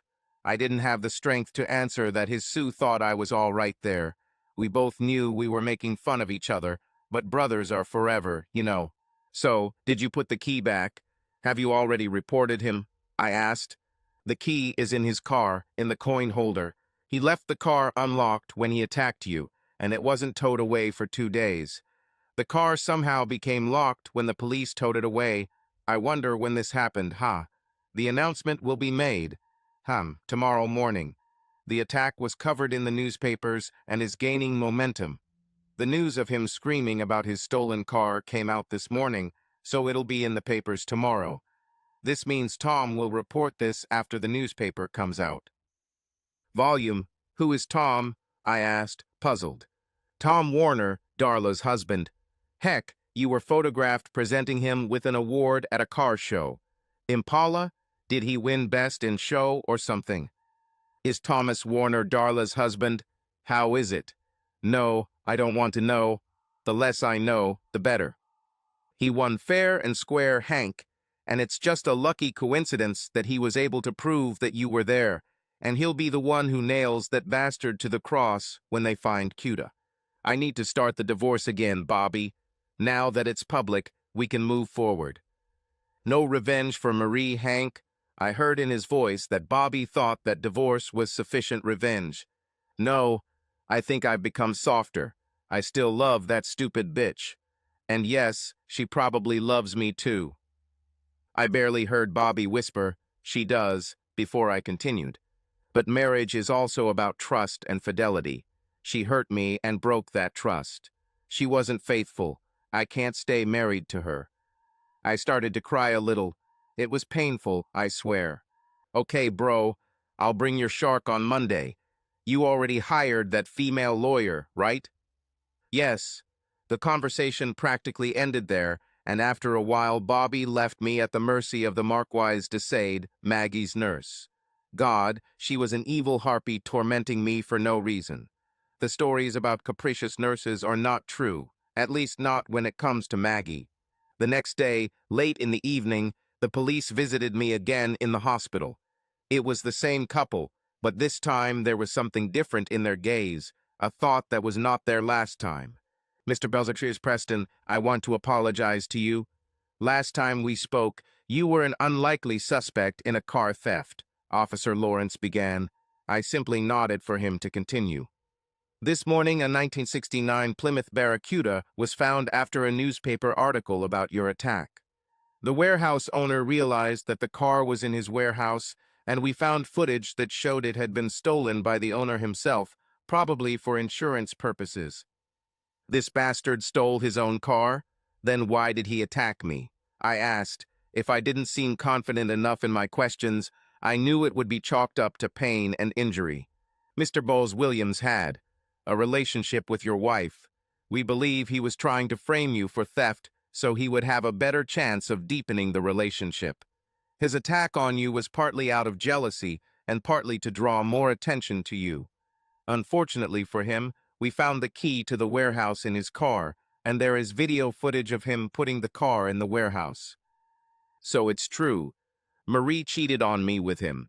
Did she know he was going to attack me? Yes, she had an affair with him, but we don't think she knew about his intention to attack you. The attack actually backfired on him because news of it was what prompted the warehouse owner, Thomas Warner, who, by the way, confirmed your alibi at the time of the theft, to tell the police the location of the car when he learned it had been reported stolen. So this is insurance fraud and setting me up? Is that what he was trying to do besides physically harm me? We think so. The prosecutor charges him with assault with a weapon, simple assault, insurance fraud, perjury, and every other charge that might stick. I'm not sure how successful this will be, he chuckled, especially since most criminals lie to the police, but they throw everything they can at him.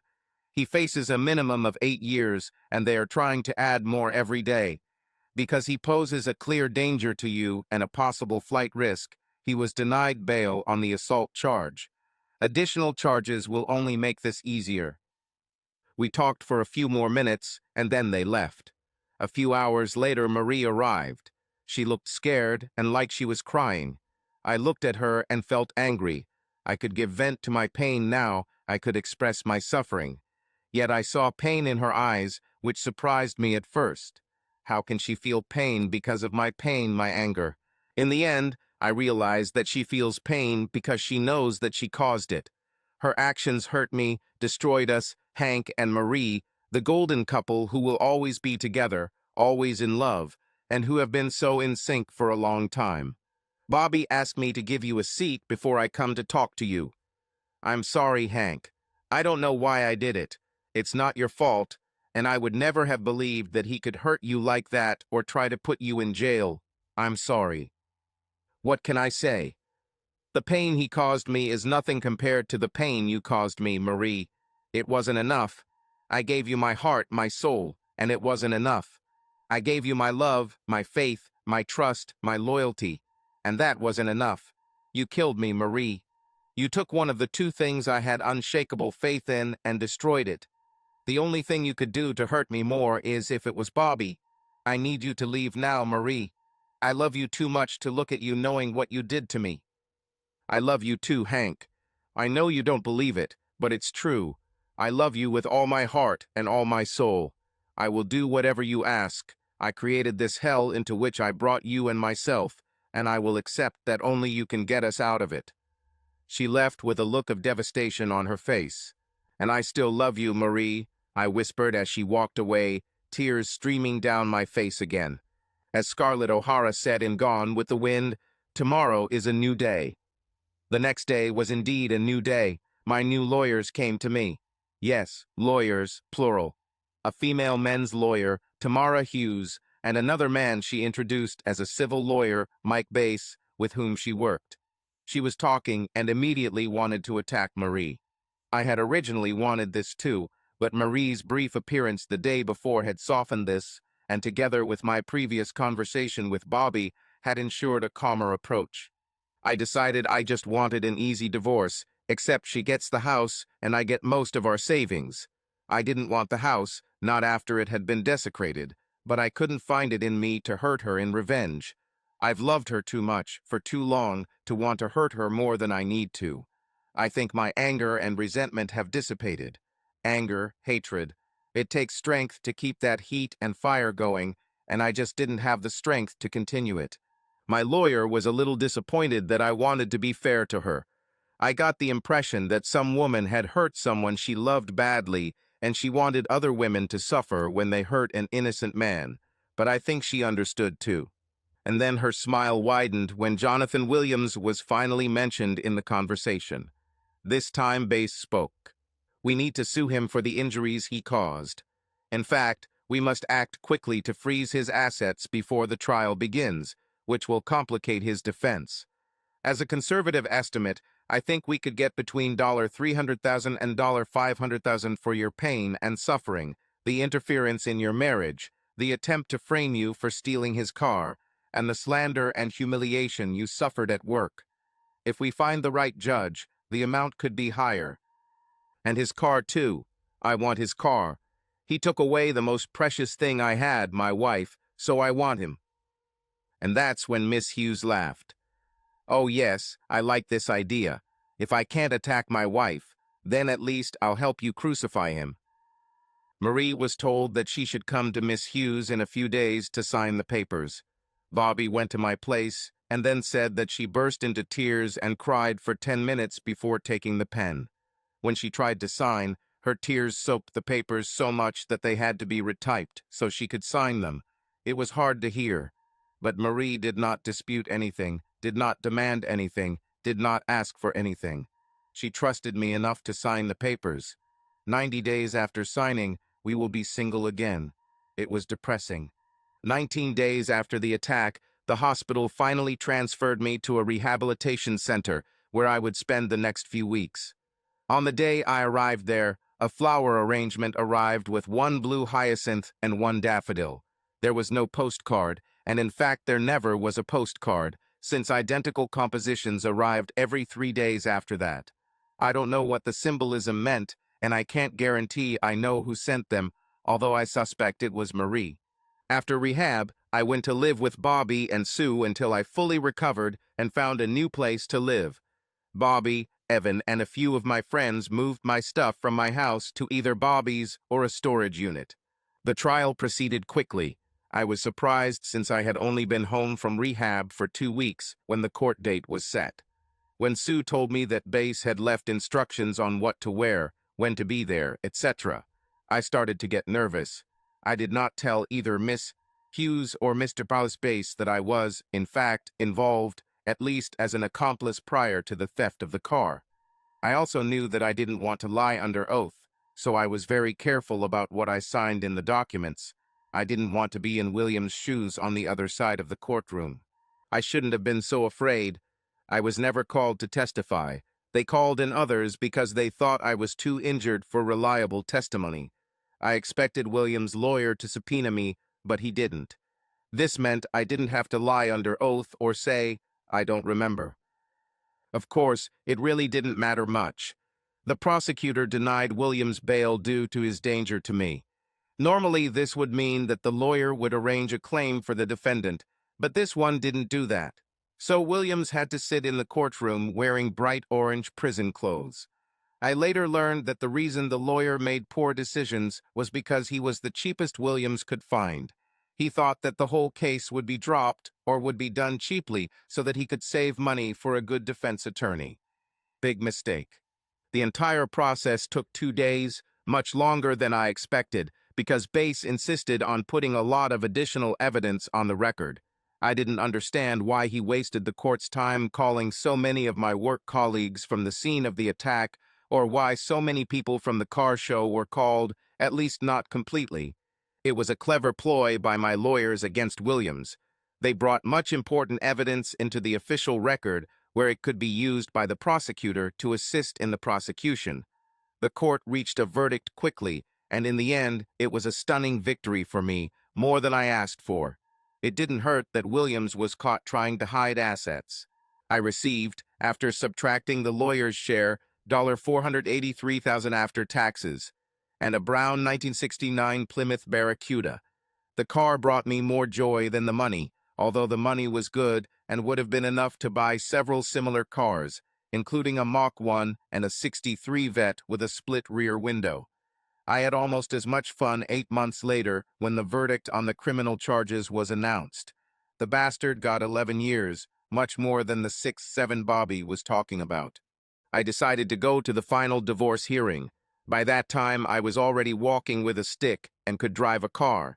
I rode the Cuda that day simply because I wanted to lift my spirits from being depressed about the breakup of my marriage.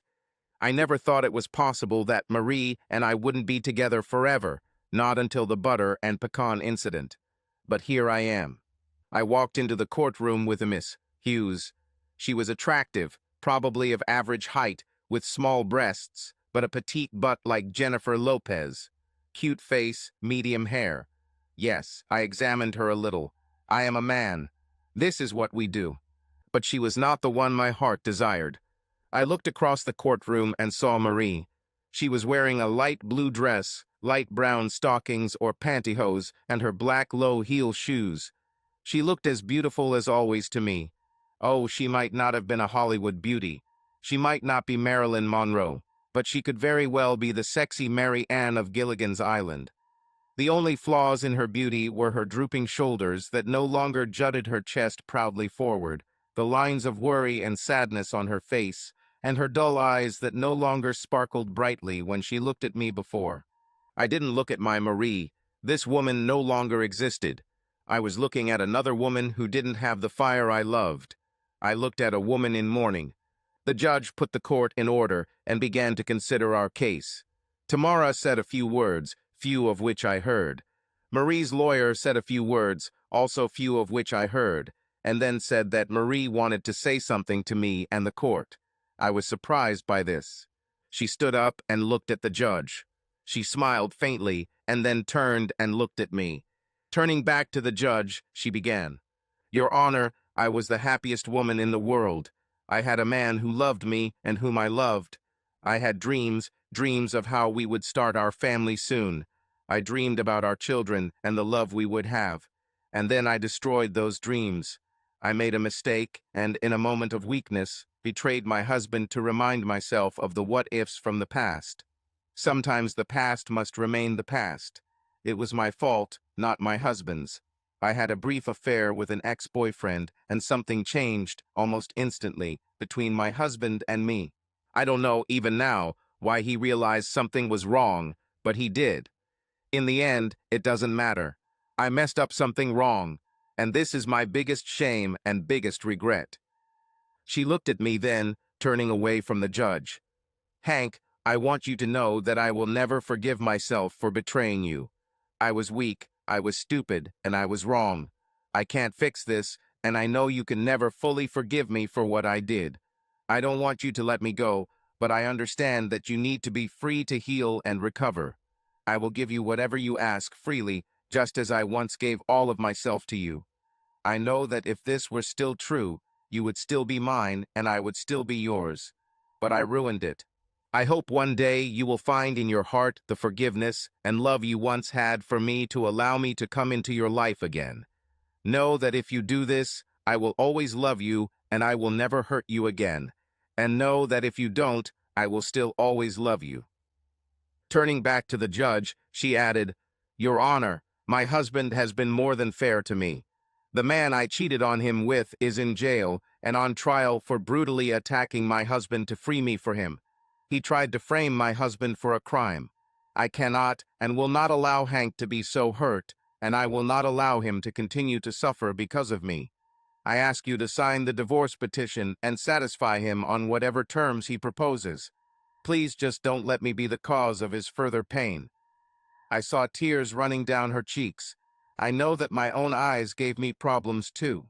The judge thought about her request for a moment and then asked me a question. "So, Mr. Preston, are you sure you want this divorce? I can schedule consultations." "Your Honor, I love Marie. I will always love Marie. I just can't be her husband anymore. I need to be a man, Your Honor. Marie knew my past, my story. She herself has similar incidents, in fact with the same person with whom she cheated on me, where she was a victim of betrayal. This is essentially the what if she mentioned, I think. I love her, Your Honor. But I can't be her husband. The pain is too great for this." The judge nodded sadly and then picked up his gavel. He looked at Marie for a moment, then at me, then at his hammer. Quickly putting it down, he said, "The application for divorce in the case of Preston v. Preston is granted." Words I once thought I'd never hear. Words that took a part of my soul with them. Words that announced the official end of my marriage to the woman who was probably still the love of my life. We left the courtroom, me with my lawyer, Marie with hers. Tamara stopped me for a moment to discuss the upcoming criminal trial against Williams, mostly advice on behavior. She knew that part of her service to me in this matter was to seek revenge on the bastard. As we were finishing our conversation, I felt a light touch on my shoulder and a familiar scent. I half turned to her. "I hope this helps you find the happiness I stole from you, my love." And then she left, and even in a crowded room, I was left alone. Life went on. Subscribe to our channel so that your love doesn't cheat on you, and go ahead and listen to the next story, because this story is nothing compared to the next one. If you're under 18, don't even think. Click to the next one. Click to the next one. Click to the next one. Click to the next one. Click to the next one.